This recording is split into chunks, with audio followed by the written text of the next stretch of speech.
पूरे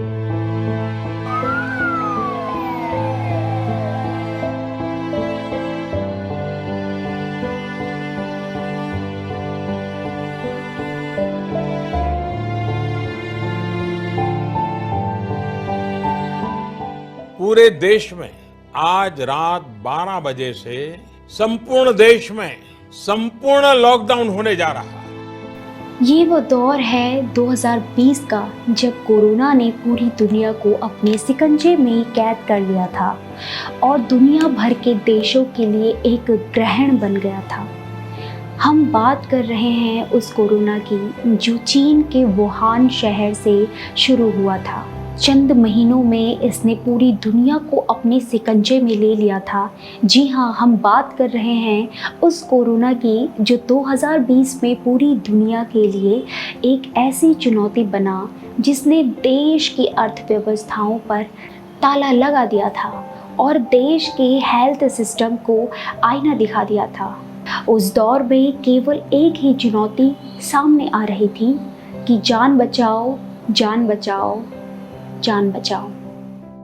नमस्कार, मैं हूं आपके साथ शबनम ममगाई। आप देख रहे हैं न्यूज रिपोर्टर नेटवर्क। जनवरी 2020 से शुरू हुई कोविड-19 महामारी ने दुनिया भर में कहर बरपाया था। भारत में इसका पहला मामला 30 जनवरी 2020 को सामने आया था, जब चीन के वुहान से लौटा एक मेडिकल छात्र कोरोना संक्रमित पाया गया था। उस वक्त कोविड-19 ने पूरे विश्व में हाहाकार मचा दिया। कई घरों के चिराग बुझे तो कई घरों में पानी देने वाला भी न बच सका। उस समय जिधर भी नजर जाती चारों तरफ सूनापन, लोगों की अगर भीड़ भी दिखती तो केवल अस्पतालों में। ये वो दौर था जब कई जिंदगियां जिंदगी और मौत के बीच में जूझ रही थी। जब भी उस वक्त को याद करते तो रूह कांप उठती। जैसे ही लोग इस महामारी को भूल चुके थे, वैसे ही एक बार फिर से इस महामारी ने दोबारा दस्तक दे दिया। जी हाँ, बिल्कुल, एक बार फिर से कोविड-19 महामारी दरवाजों पर दस्तक दे रही है। अब लंबे समय तक नियंत्रण में रहने के बाद एक बार फिर दक्षिण पूर्व एशिया के देशों में कोविड-19 मामलों में तेजी देखी जा रही है। खास तौर पर सिंगापुर और हांगकांग में हालात चिंता का विषय बन गए हैं।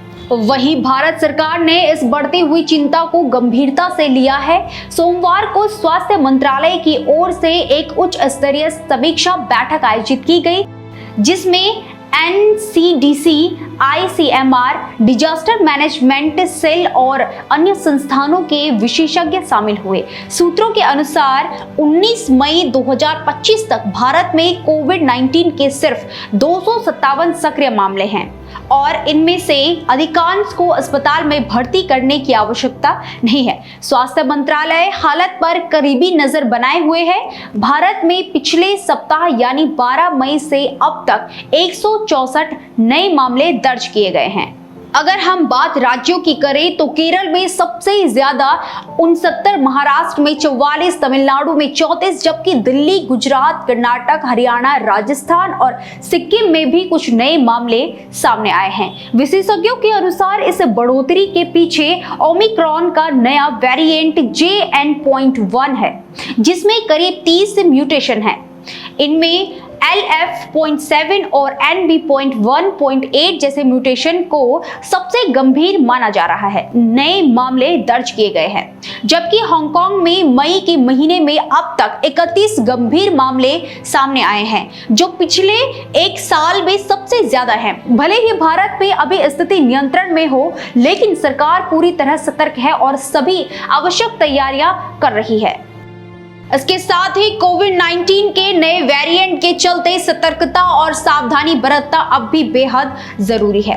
फिलहाल इस खास रिपोर्ट में इतना ही। देखते रहिए न्यूज रिपोर्टर नेटवर्क। धन्यवाद।